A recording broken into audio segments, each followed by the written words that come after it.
If anyone wants to grab coffee, there's coffee in the back, but please, we're going to continue with the program here.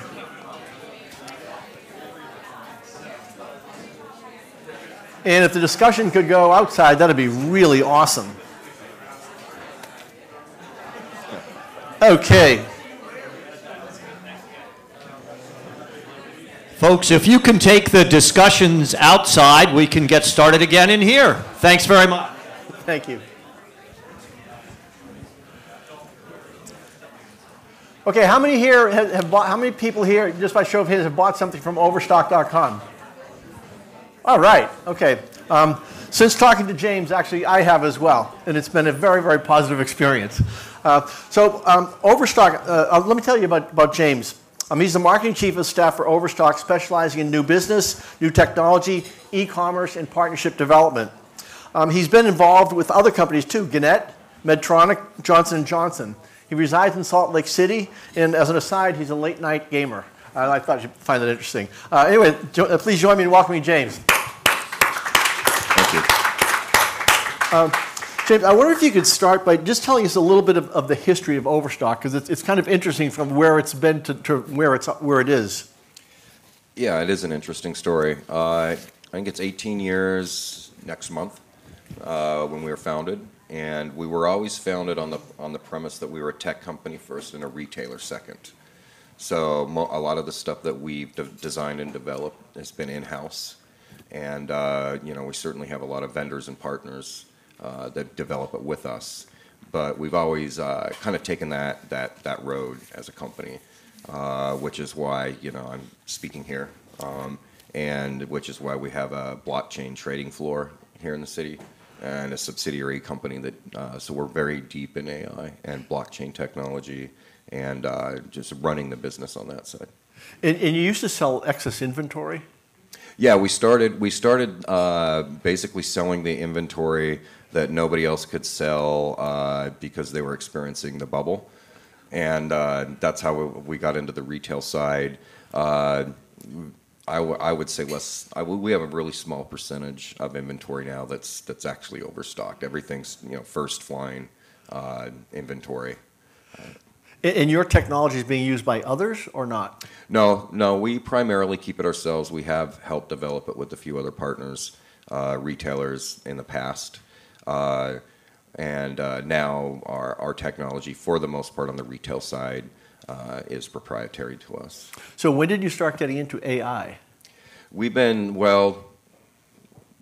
by the definition we'll use here in the in the conference, I would say within the last year and a half, deeply. We've always we've always done narrow machine learning, and since we began. But now with the stuff that we're launching now, it's been about the last 2 years. And I think the audience may be shocked with this, but can you tell us about some of the resource you have to do this? A couple dozen data scientists, developers, and a few dozen developers, mathematicians. I think it was at the Media Post Summit in Austin where I said I would prefer to hire a data scientist with marketing acumen than an MBA. Are there such things? Not yet, but we're trying to develop them. So how does an agency or brand compete with that kind of resource? I mean, because agencies aren't sitting here with a couple dozen data scientists. I mean, some are, but... Yeah. Fortunately, as the panel prior said, that there are a lot of really good small, scrappy companies who can help agencies and other brands who don't have the resources we have develop it in conjunction. But really, at the end of the day, an agency or any brand would be wise to have at least one or two people, data scientists or AI specialists on staff, because otherwise you run into a black box problem where you don't have somebody on the inside looking at the inputs and the outputs and verifying that the data that they're using is correct, the data that you're sending is correct, and that where you're modeling and where you're going is actually learning what you want to learn. And can you talk about, you said that your real AI started about a year ago. What was before that and what was the transition? Well, before that, we always had the narrow focused machine learning, and the algorithms. Primarily, the usages that we have are far less sexy, but more practical. So search recommendations, product recommendations, overlaying that over onto CRM files, taking in signals offline and online for those matching those CRM files to those signals, and then building up, customer persona, and then life stage analysis, and tying that into product recommendation and search, on-site search recommendations. I love this life stage stuff. Can you talk about that a bit? Yeah, so one of the things that because we have full visibility into the individual who's on the site for the most part, and that's getting better with partners who are bringing that information in, and what people buy and what products they actually purchase. We're kind of building in almost a deterministic recommendation based upon what they're looking at, what they bought, and what people commonly buy in conjunction with that. And you can start modeling in life stages based on the products that they're buying. And without AI, you wouldn't necessarily do that, because to their point with chatbots, the way that those chatbots evolve and emerge, you may not like that. Because it may be a poor reflection on what they're learning. But from a product recommendation standpoint, from an AI standpoint, you can look at what people buy, and you would see things that you wouldn't necessarily say, hey, buy this too. But because you're just letting it learn, you get better insights than you would if you just set up some rules and said this is generally what would happen. So for example, let's say both you and I are in, and we're buying a vacuum, and you're buying a Dyson $400 Dyson vacuum, and I'm buying a $160 Shark vacuum. Two different price points, two different vacuums, two different customers. I know enough about you and I, because we've shopped there, to sort of get a feel for who we are, like the general demos and whatnot. But your vacuum also happens to be sold quite consistently with an area rug, whereas my vacuum is often purchased in conjunction with flatware or like kitchen utensils. Well, what you can learn from that is, and you would never necessarily tie this together without the AI, what you learn is, I'm probably in an apartment, I'm probably younger, I'm probably just bought a condo, and I'm refurbishing my place. You can tell that? That's what you can start to learn and determine based upon all of the inputs that you're getting from your customer profiles and the products that they buy and the similarities of the products. And what we could determine from you as your life stages, you're in your own house, you're just redecorating or remodeling. Whoa. And does that work? It's starting to, yeah. Does that freak people out? That's part of the key. It's part of the key with the bots as well, as you have to do it in a way that doesn't freak them out. Because most consumers don't understand how much information a marketer can derive from their behaviors and the stuff that you can buy from other partners. And can you tell their actual reaction? Where someone, I go in and I bought the vacuum, and I'll get a recommendation for something, say, hey, that's a really good recommendation, I think I'll get that. Yeah, they usually, that's part of the equation is, what they purchase, and conversion is probably the strongest indicator if the recommendation was good. Yeah. And are consumers aware yet that, or do they care if they're getting a good recommendation back because they bought something there and they keep buying there because it's always good recommendations? Yeah, I think that's the key, is the consumer experience. If they're getting good recommendations, then they're going to have a good experience and they're not going to mind. But if you ruin, it's like advertising, right? Throw them a bad ad and they're going to want an ad blocker. Throw them a good ad and they're like, oh, well, I like that ad. So the product recommendations are a lot. So if AI is making these determinations, mm-hmm. does your staff look at that and say, wow, I'm really surprised? Mm-hmm. Yeah, we've had a lot of interesting stuff come out of our group, our AI group, as a result of just the learnings that we've had. Because the beauty of the learnings is they're not instantaneously learned, because you need the data, you need a good data set. But it's so rapid, and you can come, you don't have a group of 5 analysts pulling in all of the information and looking at it and analyzing it. It can learn it in real time, and that's another thing that we're doing a lot of is AI is extremely helpful for A/B testing. So you can continually have programs that are going through and A/B testing everything and automatically adjusting. So for personalization and optimization of nearly everything from search to product to website design to taglines, anything. So can you give us an idea of the scope of how big your business is? As far as just volume of sales, people coming in, just activity? Yeah, we run on average 15 to 22 million uniques a month, $2 billion in sales, and yeah, that's public. And do you use AI for acquiring customers or just for serving customers you have? We're looking into that now. Yeah, I think customer acquisition with AI is really going to come through, not necessarily identifying them, like people-based marketing identification, but the platform. So visual image search, voice recognition, voice and image tied together, that kind of stuff is really where we're gonna see more customer acquisition because we're gonna be able to move to other platforms and to other paradigms of engagement that we don't necessarily have right now as a full e-commerce player. So do you measure the impact of AI in any way in terms of a current customer that on your A/B testing that these people do buy more because of the recommendation that was made? Yeah, we're currently analyzing that stuff. And is it always better? Not always, because it's only as good as the recommendation. And so, yeah, that's always being tweaked as well. And are there any bad recommendations that come? Because AI, obviously, the way you're doing it, it's learning, it's machine learning. Yeah. But you can't teach it, it's really learning by itself. Yeah. Does that have a bad learning? No, because any learning is useful. It's just a bad recommendation. And you see that because your A/B test? Yeah, yeah. Oh, I love it. Can you talk about customer fingerprinting? Yeah, ID graphing. Yeah. And that's part of that's where we get a lot of data. That's where AI really is useful. And back to the other panel's point, your data is only as good as it comes in, and you can port it and clean it and match it and then aggregate it and then learn from it. And so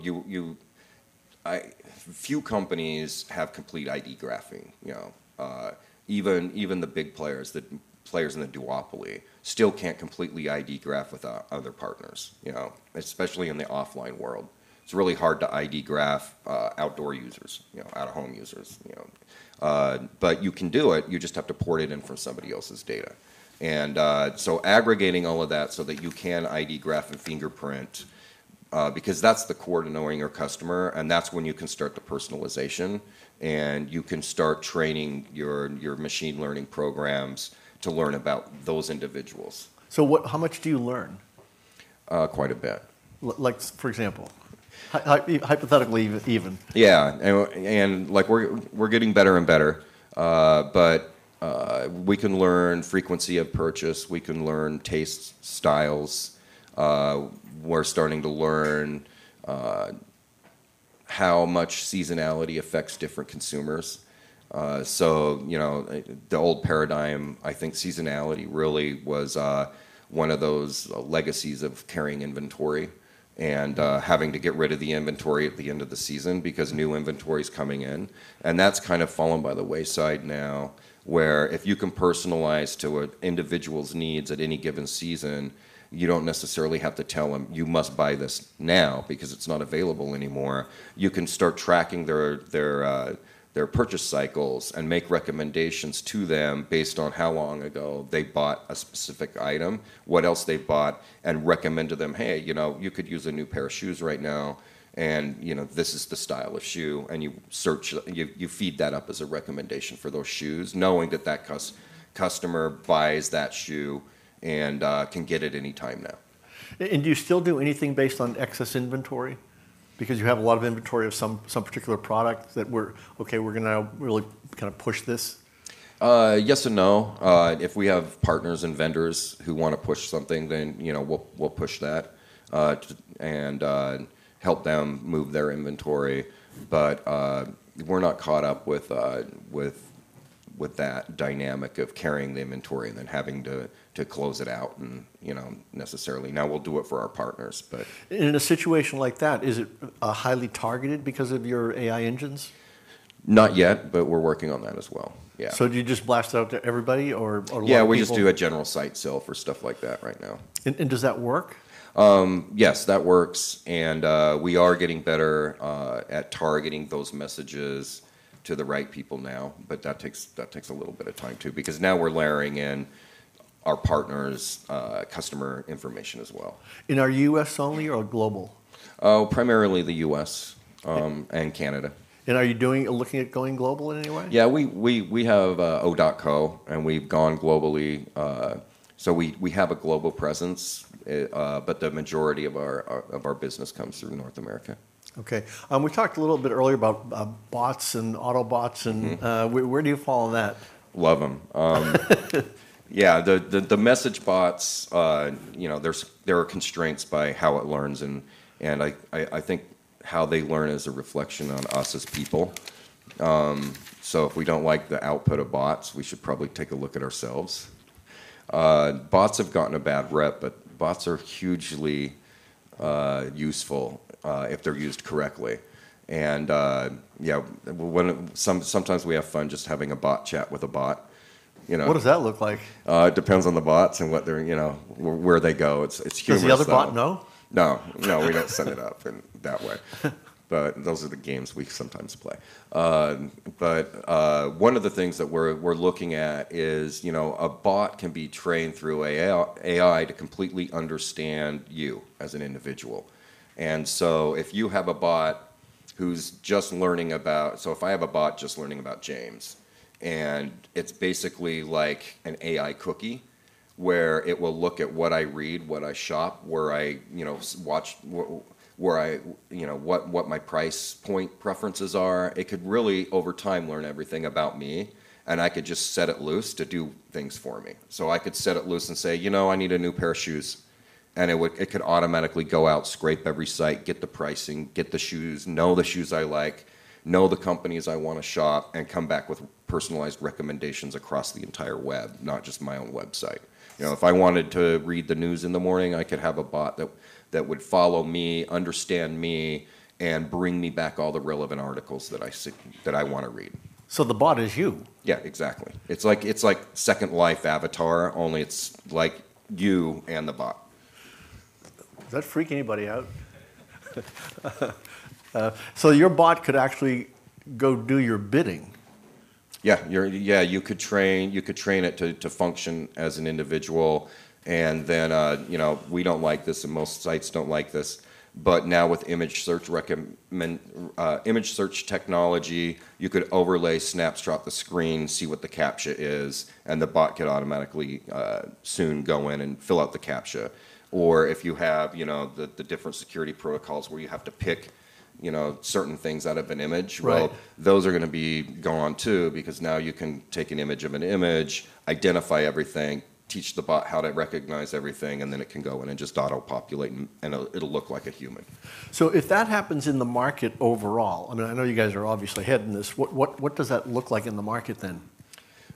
I like it, but I don't know how the market's going to take it. So right now, it's all just, we're kind of playing around with it. And what are you doing with image? We're doing essentially. This is where I have to go in my head and think about my NDAs. Oh, it's just us. Yeah, we're playing in the fields everybody else is playing, and we just launched our new app with AR technology and some image. Working with a few other partners on image recommendation, image capture, and then product recommendation or shopping. Stuff like that. And do you have any feeling on if consumers want that yet? Yeah. I mean, when you look at the human mind, I can process an image 60,000 times quicker than a word. And that's how our species is programmed to think. So image and voice, that's our species, especially image. So if you can make everything image related, absolutely. I mean, most people, a lot of people now don't even use keyword search. They'll use image search when they're shopping for a product. And now if you notice, over the last 9 months, I think it was, Google started taking their PLA shopping feeds and actually putting it on the top row header of Google Image, and that's just a response to people's desire to interact with images rather than text, because it takes a lot more of our brain to read than it does to just look at an image and start processing those thoughts. Yeah. What is your view of the things that like IKEA is doing, where you can see the furniture in your house, and Wayfair is doing some stuff like that with AR and VR? Yeah, we have that. We launched that as well. Of course you did. Yeah. And do people use it? Well, you have early adopters, and that's like AR, VR. It's really cool. It's really sexy, but it's still dependent upon adoption. And so you have people that now are starting to adopt it, and it's still a young technology, and it's going to take some behavior changes on consumers' parts. So most of the people in this room probably have used some sort of AR, VR app, or at least like demoed it at CES or something. But the general population doesn't necessarily have, so the technology, the phone, you have to have iOS 11 and a reasonably new Apple product, so they have to have that, and they have to have the desire and the willingness. Now, is it useful? Yeah, I think within the next year or two, once it becomes more mainstream, people will use it because it's great. So what's going to drive that? Consumer adoption. But what's going to drive consumer adoption? Just learning from somebody else, or? I think people want it. I think they may not know they want it because like I said, people like images, and most people can't unless you're a really good designer, and that's why they're designers, because they can visualize it. Most people, they can't visualize it. They want to see it, and so and as a retailer, that's critical as an online retailer, because one of the biggest challenges in retail is overcoming that perceived risk. Right. And so the brick and mortars have the advantage. I can go in, I can touch it, I can measure it, I can conceptualize it better. But as e-commerce, there's a different paradigm going on with that risk aversion. And what AR and VR and CGI, 3D modeling, what that does is it lowers that perception of risk on the consumer's part, because now they can see that rug or that couch or that mirror on their wall or in their room. I actually bought a specific table from Overstock, and I actually used that, and it's kind of freaky because now the table is there, and I keep visualizing the video that the AR image. It's identical. I mean, it's perfect. Yeah. There were a couple of different tactics that retailers used, and we took that tactic of trying to make it as realistic as possible. Our app team, they did a great job on that. Yeah. I bet. So how do you look at new technology? How do you evaluate it? Because there's so much that's still coming in the market. Yeah, a lot of it's fit. A lot of it is, can we build it ourselves, or do we outsource, or do we find a partner? And at the end of the day, all technology has to make us money. Like we do very little on our side just to say we did it. Like a lot of time, we'd rather be second to market but have it done right and know we can make money off of that, than just jump in because everybody else is doing it. So what do you see as things that are coming? AI. I think there's a lot of talk about AI, but I think that the true application is still out. It's still yet to be seen. Is it the technology, or is it the market acceptance that's the issue? I think it's the technology.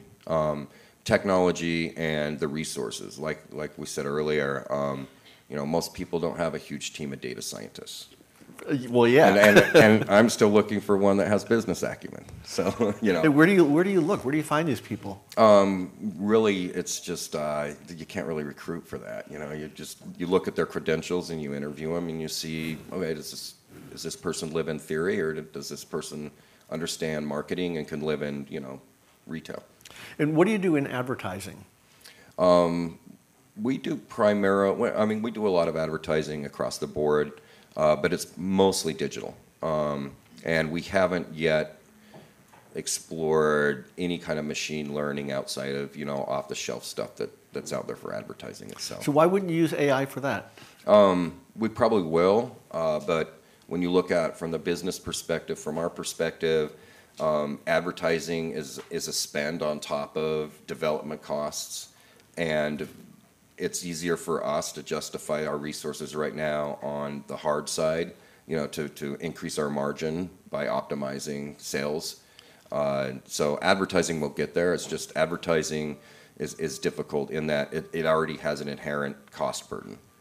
So is that your company culture? Yeah. Everything bottom line? Oh, yeah. Yeah, because, we see everything. So we have, that's another thing we use AI for is, we take our sales data, recommendation data, and all of our financial data from the sale and inventory data, and we model that all together and optimize, what we're showing as a result of how much money we're making product by product, category by category. Because we can see every single cost associated with our sale. And do you see it, or does a computer see it? A computer sees it. And then does it adjust, or do you adjust? A little both. Yeah, everything's still manual. Nothing is just flip a switch and have it finished. Right. Any questions of the audience? Just raise your hand. We'll get a microphone to you. Over here. This is great stuff. Yeah, hi, my name is Mike Azara, and my question is just, could you clarify your discussion of the bots? I'd like to know what you're actually doing on the site today with bots, and where that Second Life avatar bot is. Is it in a lab and you're actually training it, or is that coming out of your imagination? No, there's no imagination, but it's a work in progress. We look at it competitively. We look at it as personalization in AI. It's kind of evolved from a number of different things, and so it's currently in development.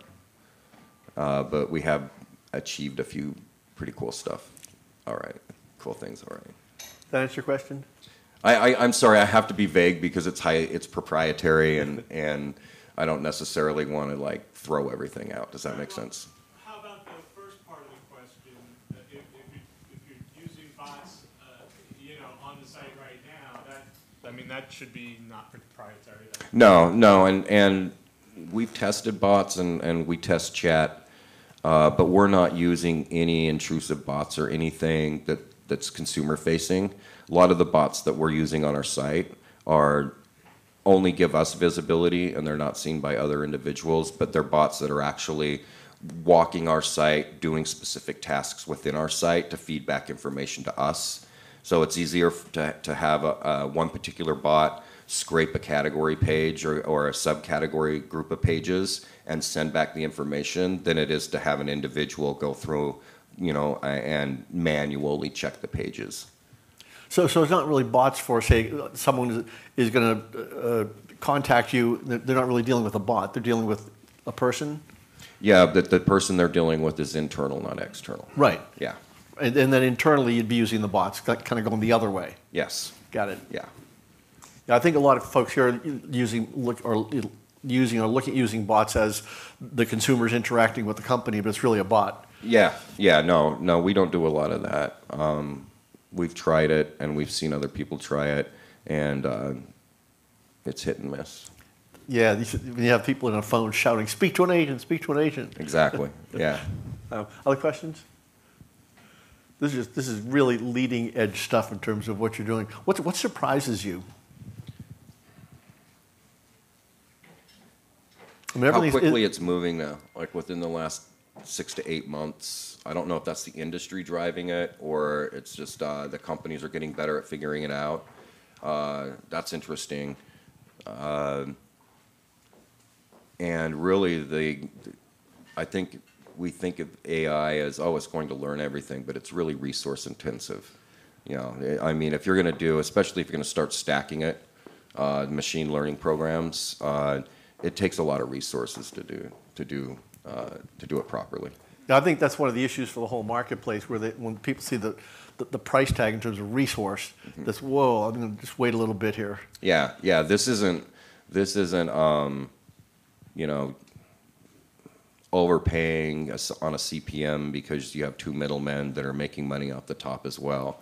You know, these are hard fixed costs. Right. Yeah. Yeah, So when somebody gives you a pricing, it's not that they're jacking it up or marking it up. AI is expensive, and to find good talent is expensive. We're finding a lot of retail companies or e-tail companies are very tech forward. Some of which actually are, it's hard to tell whether they're retail first or tech company. Are you evolving to a point where you're considering yourselves more of a tech company or still primarily, retail company, and how might that change over the next 10 years? Yeah, we've always had the mindset of tech first. And so we are evolving that way. We'll always be, the goal is to always be a retailer. But at the same time, we like to stay in the tech world. So, we accept every cryptocurrency on our site. We were one of the first big sites to accept Bitcoin. Not because, we thought, oh, this is really cool, but we like the blockchain technology. It spoke to what we were as a corporate culture. So yeah, I think that's part of our philosophy is tech first, by all means. Without good tech, it's like the building. We're not a brick and mortar. So our tech stack and our technology development are really the bricks that are going into our store. Thank you. Wait 1 second. 1 second.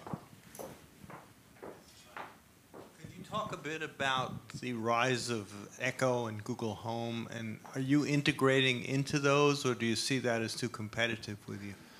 Yeah, we're integrating. You have, as a retailer, any retailer, you have some dependencies upon them, so you may as well leverage them and use them because you don't have we don't have the resources Facebook or Amazon or Google have. Probably more partnerships with Google, Pinterest, Facebook, and co-development on that side. Amazon usually keeps itself pretty, closed to themselves. You just like Apple, the new AR kit. There's no way we could have launched AR without that kit. And so, as a retailer, you're always going to need to have those partnerships and leverage that technology to repurpose it for how you can use it. And that's one of the things on the other panel when they talked about Google, openly allowing people to use their technology and develop on it. That's one of the things that as a retailer or as an e-commerce company you have to have. But from everything I read, Amazon Echo, I'm sorry, Amazon Echo has so many more skills than Google has apps. That may be changing, but do you see that as really competitive? Not to go with Amazon as well, or? I think I think that if we snapshot current day, we'd be shooting ourselves in the foot. Amazon Echo is a great product, and